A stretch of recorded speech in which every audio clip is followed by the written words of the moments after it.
മുതലപ്പുഴയിൽ രക്ഷാപ്രവർത്തനം വൈകിയതിനെ കുറിച്ച് ഒരു സ്ത്രീ സങ്കടപ്പെടുന്നത് നോക്കൂ. ഈ രണ്ട് ജീവനെ കല്ലിൽ പിടിച്ചു കിടന്ന ജീവനാണ്. രക്ഷ തേടി നിലവിളിക്കുന്ന ജനത്തെ നോക്കൂ. ആരും വന്നിട്ടില്ല, ഞങ്ങൾ ഈ കാണുന്നവരൊക്കെ ഉള്ളൂ. പിന്നീട് കാലാവസ്ഥ സാധാരണ നിലയിലായതിനെ തുടർന്ന് 2:15 മടങ്ങിയെത്തി. അതായത് ന്യൂമോണിയ ബാധിച്ച് ആശുപത്രിയിൽ അഡ്മിറ്റായ ഭാര്യാപിതാവ് വേലായുധം കുട്ടിയെ സന്ദർശിക്കാനാണ് മുഖ്യമന്ത്രി അടിയന്തരമായി കൊച്ചിയിലെത്തിയത്. എന്തൊക്കെയാണ് നമ്മൾ കാണുന്നത്? നമസ്കാരം. ഇത് മുഖ്യമന്ത്രി വി.ഡി. സതീശന്റെ വെള്ളിയാഴ്ചത്തെ ഒരു ഹെലികോപ്റ്റർ യാത്രയെക്കുറിച്ചുള്ള ഇന്നലത്തെ ഹെലികോപ്റ്റർ യാത്രയെക്കുറിച്ചുള്ള ഇന്നത്തെ മാതൃഭൂമി പത്രത്തിൽ വന്ന ഒരു വാർത്തയാണ്. മഴക്കെടുതിയും കാലാവസ്ഥാ പ്രശ്നങ്ങളും നിമിത്തം ആ ഹെലികോപ്റ്റർ യാത്രയിൽ ഒരു വലിയ സംഭവമുണ്ടായി. നമുക്ക് അതിലേക്ക് കടക്കുന്നതിന് മുമ്പ് വലിയൊരു പ്രശ്നത്തിലേക്ക് പോകേണ്ടതുണ്ട്. ഇന്നലെ മുതൽ കേരളം നേരിടുന്ന മഴക്കെടുതികളെക്കുറിച്ചുള്ള വിശദാംശം ആദ്യം പറയാം. മാതൃഭൂമി പത്രത്തിൻ്റെ വെബ്സൈറ്റിൽ പ്രസിദ്ധീകരിച്ച വാർത്തയുടെ തലക്കെട്ട് ഇങ്ങനെയാണ്: ഇടുക്കിയിലും കോട്ടയത്തും പത്തനംതിട്ടയിലും ഉരുൾപൊട്ടൽ, വെള്ളത്തിൽ മുങ്ങി റാന്നി, 4 മരണങ്ങൾ, വീടുകൾ തകർന്നു, കനത്ത നാശം. സംസ്ഥാനത്തിൻ്റെ തെക്കൻ ജില്ലകളിൽ വലിയ പ്രളയ സമാനമായ പ്രതിസന്ധി നേരിടുകയാണ്. കാലാവസ്ഥ ക്ഷോഭം. വടക്കൻ കേരളത്തിലേക്ക് മഴയെത്തുന്നു എന്ന റിപ്പോർട്ടുകൾ പുറത്തു വരുന്നു. കാസർഗോഡ് വരെ, കണ്ണൂർ മുതൽ പലയിടത്തും രക്ഷാപ്രവർത്തനം വൈകിയെന്ന പരാതി ചാനലുകൾ റിപ്പോർട്ട് ചെയ്യുന്നു. മുതലപ്പുഴയിലും വിഴിഞ്ഞത്തും വലിയ ആശങ്കയാണ്. 10ഓളം പേരെയാണ് കാണാതായത്. മുതലപ്പുഴയിൽ രക്ഷാപ്രവർത്തനം വൈകിയതിനെക്കുറിച്ച് ഒരു സ്ത്രീ സങ്കടപ്പെടുന്നത് നോക്കൂ. ന്യൂസ് മലയാളം സംപ്രേഷണം ചെയ്ത പ്രതികരണം ഇതാ. 4 മണിക്ക് പറഞ്ഞു 4 മണിക്ക് തെരച്ചിൽ നടക്കുന്നു, കണ്ടില്ല. 5 മണിയായിട്ട് 5 മണിക്ക് തെരച്ചിൽ നടക്കുന്നു, കണ്ടില്ല. ഞങ്ങൾ 5:30 അവിടെ ഉണ്ട്. 5:30 പോയതിനു ശേഷം 6-6:15 ഇവിടെ പോലീസ് വരുന്നത്. അതുവരെ ഒരു തെരച്ചിലില്ല. ഇവിടെ വിളിച്ചു പറഞ്ഞ് കോസ്റ്റ് ഗാർഡ് ഉണ്ട്, അവരുണ്ട് തെരച്ചില്. ഞാനൊരു കാര്യം ചോദിക്കട്ടെ, ഒരു അപകടം നടക്കുമെന്ന് അവർക്കറിയാം. മഴയും കാറ്റും വരുമ്പോൾ അപകടം നടക്കുമെന്ന് അവർക്കറിയാം. എന്തുകൊണ്ട് ഒരു കോസ്റ്റ് ഗാർഡിന്റെ കപ്പലിനെ അവിടെ നിയമിച്ചില്ല? ഈ 2 ജീവനെ കല്ലിൽ പിടിച്ചു കിടന്ന ജീവനാണ്. ഇനി റാന്നിയിലെ രക്ഷാപ്രവർത്തനത്തിൽ രക്ഷ തേടി നിലവിളിക്കുന്ന ജനത്തെ നോക്കൂ. ആരും വന്നിട്ടില്ല, ഞങ്ങൾ ഈ കാണുന്നവരൊക്കെ ഉള്ളൂ. ഇവിടെ ആരും ഒരു സജ്ജീകരണം ഉണ്ടായിട്ടില്ല. ആ വീട്ടില് 3 പേര് ആ വീടിന്റെ മണ്ടയ്ക്ക് തന്നെ നിൽക്കുക, പ്രായമുള്ളവരാ. അവർക്ക് ഇതുവരെ ഇറങ്ങാൻ പോലും പറ്റിയിട്ടില്ല. ആ പേരുടെ മണ്ടയ്ക്ക് തന്നെ ഇരിക്കുക. ഇവർക്കും ഇറങ്ങാൻ പറ്റത്തില്ല, ഇവർക്കും വീടിന്റെ മണ്ടയ്ക്ക് നിൽക്കുക. എന്തൊക്കെയാണ് നമ്മൾ കാണുന്നത്? പെട്ടെന്നൊരു പ്രളയം, കാലാവസ്ഥാ പ്രശ്നം ഒക്കെ ഉണ്ടായാൽ അത് നേരിടാൻ സമയമെടുക്കുമെന്നത് ഒരു വസ്തുതയാണ്. എന്നാൽ ഇന്നലെ മുതൽ മുന്നറിയിപ്പ് മാത്രമല്ല, സംഭവിച്ചു തുടങ്ങിയ ഒരു പ്രകൃതിക്ഷോഭമാണ് നമ്മൾ കാണുന്നത്. എന്നിട്ട് ഇന്നായിട്ടും ഈ മട്ടിലാണ് അതിനെ നേരിടുന്നത്. ഇന്നലെ രാവിലെ തന്നെ മുന്നറിയിപ്പുകൾ ഉണ്ടായിരുന്നു. ഉച്ച കഴിഞ്ഞതോടെ മഴ ആരംഭിച്ചു. മാതൃഭൂമിയുടെ വാർത്തയിലെ ഒരു ഭാഗം ഇങ്ങനെയാണ് മുന്നറിയിപ്പിനെ കുറിച്ച്: വെള്ളിയാഴ്ച മുതൽ മലയോര മേഖലകളിൽ ശക്തമായ മഴയാണ്.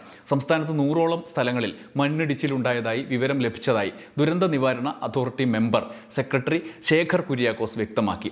മഴ മുന്നറിയിപ്പുകളെ തുടർന്ന് സംസ്ഥാനത്ത് 9 ജില്ലകളിൽ വിദ്യാഭ്യാസ സ്ഥാപനങ്ങൾക്ക് അവധി നൽകി. ഇടുക്കി, കോട്ടയം, പത്തനംതിട്ട, ആലപ്പുഴ, വയനാട്, മലപ്പുറം, പാലക്കാട്, കോഴിക്കോട്, കണ്ണൂർ ഇങ്ങനെ പോകുന്നു. അതായത് മഴക്കെടുതി ഇന്നലെ തന്നെ ആരംഭിച്ചിരുന്നു. കാലാവസ്ഥാ നിരീക്ഷണ കേന്ദ്രത്തിന് ചുരുങ്ങിയത് മിനിയാന്ന് വൈകിട്ടെങ്കിലും മുന്നറിയിപ്പുകൾ കിട്ടിയിട്ടുണ്ടായിരിക്കും. അങ്ങനെയാണല്ലോ നമ്മുടെ ഒരു ശീലം.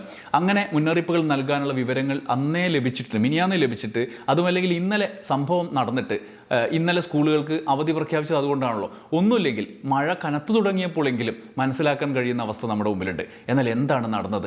ഇന്നലെ ഈ ദുരന്ത നിവാരണ പ്രവർത്തനങ്ങൾക്കും മുൻകരുതൽ പ്രവർത്തനങ്ങൾക്കും ഒക്കെ നേതൃത്വം നൽകേണ്ട അധികൃതർ എന്തു ചെയ്യുകയായിരുന്നു? മഴക്കെടുതിക്കിടെ ഇതൊന്നും ചർച്ച ചെയ്യേണ്ടതല്ലെന്ന് നല്ല ബോധ്യമുള്ള കാര്യമാണ് എന്ന് എനിക്കും അറിയാം. എങ്കിലും ഒരു കാര്യം പറയാതിരിക്കാൻ കഴിയില്ല. ഇന്നലെ മുഖ്യമന്ത്രിയുടെ പരിപാടി എന്തായിരുന്നു? ഇന്നലെ രാവിലത്തെ പരിപാടി മനോരമയുടെ വെബ്സൈറ്റ് റിപ്പോർട്ട് ചെയ്തിട്ടുണ്ട്. നമുക്ക് അതിൻ്റെ വിശദാംശം കൂടി ഈ വീഡിയോയുടെ 2ാം ഭാഗത്തേക്ക് കടക്കാം. കൊച്ചിയിലേക്ക് പുറപ്പെട്ടു, പക്ഷേ കാലാവസ്ഥ ചതിച്ചു. ഹെലികോപ്റ്ററിൽ തിരിച്ചു പറന്ന മുഖ്യമന്ത്രി എന്ന ഈ തലക്കെട്ടിൽ മുഖ്യമന്ത്രി വി.ഡി. സതീശൻ കൊച്ചിയിലേക്ക് സഞ്ചരിച്ച ഹെലികോപ്റ്റർ മോശം കാലാവസ്ഥയെ തുടർന്ന് തിരിച്ചു പറന്നു. രാവിലെ തിരുവനന്തപുരം കവടിയാർ ഗോൾഫിൽ നിന്നാണ് അദ്ദേഹം ഹെലികോപ്റ്ററിൽ കൊച്ചിയിലേക്ക് പുറപ്പെട്ടത്. എന്നാൽ കൊച്ചിയിൽ എത്തിയപ്പോൾ മോശം കാലാവസ്ഥ കാരണം ഹെലികോപ്റ്റർ ഇറക്കാൻ കഴിഞ്ഞില്ല. തുടർന്ന് തിരിച്ച് തിരുവനന്തപുരത്തേക്ക് പോവുകയായിരുന്നു. കാലാവസ്ഥ അനുകൂലമല്ലെങ്കിൽ ട്രെയിനിൽ യാത്ര തിരിക്കാൻ, അതായത് വീണ്ടും കൊച്ചിയിലേക്ക് പോകാനാണ് അദ്ദേഹം ആലോചിക്കുന്നത്. രാവിലെ കൊച്ചിയിലേക്ക് പോയി ഇറങ്ങാൻ പറ്റില്ല, തിരിച്ചു വന്നു. അതായത് ഇനി തിരിച്ച് ട്രെയിനിൽ പ്രളയം വന്നാലും മുഖ്യമന്ത്രി കൊച്ചിയിലേക്ക് പോകുമെന്ന് തീരുമാനിച്ച് ഉറപ്പിച്ചു എന്നാണ് വാർത്തയുടെ ഒടുവിൽ നൽകുന്ന സൂചന. കൊച്ചി വരെ പോയി കാലാവസ്ഥയുടെ പ്രശ്നം കാരണം സർക്കാരിൻ്റെ പ്രത്യേക ഹെലികോപ്റ്റർ തിരിച്ചുവിട്ടു. നേരത്തെ സർക്കാർ വാടകയ്ക്കെടുത്ത ഹെലികോപ്റ്റർ തന്നെ ആണല്ലോ മുഖ്യമന്ത്രി ഉപയോഗിക്കുക. നിങ്ങൾ വാർത്തകളിൽ നിറഞ്ഞു നിന്നു കഴിഞ്ഞ 5 വർഷം. അവയവം കൊണ്ടുപോകാനും പ്രളയ സമയങ്ങളിൽ മുഖ്യമന്ത്രിയോ അല്ലെങ്കിൽ പ്രതിപക്ഷ നേതാവോ ഒക്കെ സഞ്ചരിച്ചിരുന്നതും ഒക്കെ നമ്മൾ കണ്ടതാണ് ഹെലികോപ്റ്ററിൽ. ഹെലികോപ്റ്ററിൽ. എന്നാൽ ഇപ്പോഴത്തെ മുഖ്യമന്ത്രി വി.ഡി. സതീശൻ പ്രളയത്തിൻ്റെ ലക്ഷണം വരുമ്പോൾ തന്നെ ഹെലികോപ്റ്ററിൽ കയറി കൊച്ചി വരെ പോയി ഇറങ്ങാതെ തിരിച്ചു വരേണ്ട സാഹചര്യം ഉണ്ടായി. അത് പ്രളയവുമായി ബന്ധപ്പെട്ട കാര്യത്തിനാണോ? തിരിച്ചെത്തിയിട്ട് തലസ്ഥാനത്തിരുന്ന് കാലാവസ്ഥ പ്രശ്നങ്ങൾ അല്ലെങ്കിൽ ഈ ഇതുപ്രകാരം ദുരിതം നേരിടാനുള്ള ഒരുക്കങ്ങൾക്കൊക്കെ നേതൃത്വം നൽകാനാണോ? അത് ചിലപ്പോഴൊക്കെ നിങ്ങൾ വിചാരിച്ചിട്ടുണ്ടാവും. കാരണം അപ്പോഴേക്കും കാലാവസ്ഥ ക്ഷോഭത്തിലായി. മൂപ്പർക്ക് തന്നെ മനസ്സിലായിട്ടുണ്ടാവുമല്ലോ കൊച്ചിയിൽ നിന്ന് ഈ ഹെലികോപ്റ്റർ തിരിച്ചു പറഞ്ഞപ്പോൾ. മനോരമയിലെ അതേ വാർത്ത പ്രകാരം മറ്റ് വിശദാംശമുണ്ട്. മാലദ്വീപിലും കൊച്ചിയിലും കാലാവസ്ഥ മോശമായതിനെ തുടർന്ന് എയർ ഇന്ത്യ എക്സ്പ്രസിൻ്റെയും ഇൻഡിഗോയുടെയും ഒക്കെ വിമാനങ്ങൾ വഴിതിരിച്ചു വിടുന്ന സമയമായിരുന്നു ഇന്നലെ രാവിലെ. എന്നാൽ മുഖ്യമന്ത്രി ചെയ്തത് ഉച്ചയോടെ എന്താണെന്നറിയോ? വീണ്ടും ഹെലികോപ്റ്ററിൽ ഒരു ട്രിപ്പ് കൂടി കൊച്ചിയിലേക്ക് അടിച്ചു. മുഖ്യമന്ത്രിയാണ്. സമയം വിലപ്പെട്ടതാണ്, നമുക്കറിയാം. നാട്ടിൽ കാലാവസ്ഥ കെടുതിയോ പ്രശ്നങ്ങളോ ഒക്കെ ഉണ്ടാകുമ്പോൾ അതുമായി ബന്ധപ്പെട്ടതടക്കമുള്ള പ്രവർത്തനങ്ങൾക്ക് ഹെലികോപ്റ്റർ ഉപയോഗിക്കുകയും വേണം. മുഖ്യമന്ത്രിയുടെ ശ്രദ്ധ പതിയണം. അതുകൊണ്ട് സമയത്തിന് വിലയുണ്ട്. എന്നാൽ മുഖ്യമന്ത്രി വി.ഡി. സതീശൻ രണ്ടാമതും പറഞ്ഞതിൻ്റെ വാർത്ത മാതൃഭൂമി പത്രം തൃശ്ശൂർ എഡിഷനിൽ ഒറ്റക്കോളത്തിൽ കൊടുത്തിട്ടുണ്ട്. അതും കൂടി ഞാൻ വായിക്കാം. ഈ പ്രളയം വരുന്നു, അല്ലെങ്കിൽ പ്രളയം അല്ലെങ്കിൽ പോലും ചെറിയതായിട്ട് കാലാവസ്ഥ ബുദ്ധിമുട്ടുണ്ടാവുന്ന ഘട്ടത്തിൽ മുഖ്യമന്ത്രി കേന്ദ്രീകരിച്ച് നേതൃത്വം നൽകേണ്ട ദുരിതാശ്വാസ പ്രവർത്തനങ്ങൾ, ദുരന്ത നിവാരണത്തിൻ്റെ മുന്നേയുള്ള പ്രവർത്തനങ്ങളൊക്കെ ചെയ്യേണ്ട മുഖ്യമന്ത്രി തിരിച്ച് കൊച്ചിയിൽ പോയി തിരിച്ചെത്തിയിട്ട് അതൊക്കെ ചെയ്തോ, അല്ലെങ്കിൽ അത് ചെയ്യാനാണോ കൊച്ചിയിൽ പോയത് എന്നൊക്കെ നമ്മൾ ആലോചിച്ച് നോക്കുമ്പം ആ വാർത്ത ഇന്നത്തെ പത്രത്തിലുണ്ട്. മഴ മുഖ്യമന്ത്രിക്ക് കൊച്ചിയിൽ ഇറങ്ങാനായില്ല എന്ന തലക്കെട്ടിലാണ് മാതൃഭൂമിയുടെ തൃശ്ശൂർ എഡിഷനിൽ ഒറ്റക്കോളത്തിൽ ആ വാർത്ത. വേറെ എവിടെയും ഇല്ല കേട്ടോ, തൃശ്ശൂർ മാത്രമേ ഉള്ളൂ. വേറൊരു പത്രത്തിലും അത് തിരുവനന്തപുരത്തിരുന്ന് എനിക്ക് വായിക്കാനും കഴിഞ്ഞില്ല.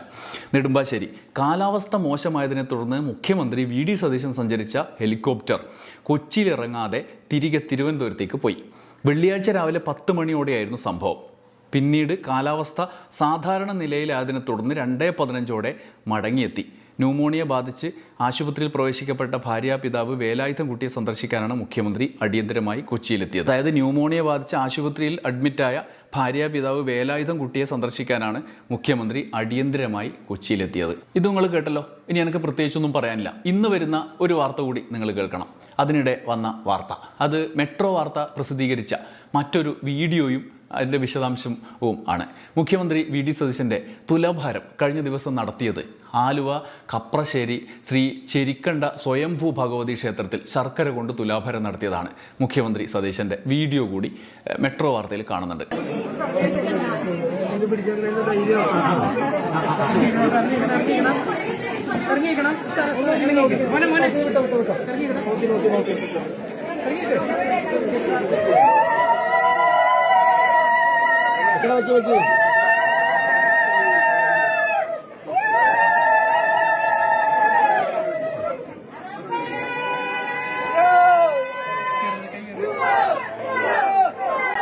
തുലാഭാരം പ്രാർത്ഥിച്ചതു പ്രകാരം നടത്തിയില്ലെങ്കിൽ വിശ്വാസികൾക്ക് ബുദ്ധിമുട്ടാണ്.